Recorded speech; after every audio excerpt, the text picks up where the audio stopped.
আপনারা কি স্টক মার্কেটে ইনভেস্ট করতে চান? কারণ বন্ধুরা, মিলিয়নিয়াররাও একদিন শুরু করেছিল। তাহলে আসুন শুনি কি কি স্টেপস।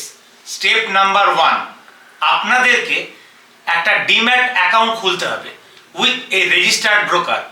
যেরকম আমি নামগুলো বলে দিচ্ছি, জিরোধা, আপস্টক্স, এরকম অনেক রিলায়েবল সেবি রেজিস্টার্ড ব্রোকার আছে। নাম্বার 2, কেওয়াইসি দিয়ে ভ্যালিডেট করতে হবে।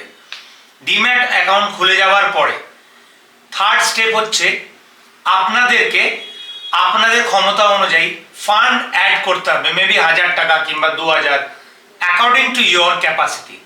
নাম্বার 4, আপনাদের পছন্দের স্টক আপনাকে কিনতে হবে থ্রু প্রপার রিসার্চ। নাম্বার 5, যখন কেনা হয়ে গেল স্টকটা, আপনারা রোজ কিন্তু সেই স্টককে ফলো রাখবেন। স্টক বাড়ছে না কমছে, স্টকের চার্ট, স্টকের আপওয়ার্ড মোমেন্টাম আছে না ডাউনওয়ার্ড, সমস্ত জিনিস ইনভেস্ট করবেন। So please subscribe to my channel কেকে দাদা। নমস্কার।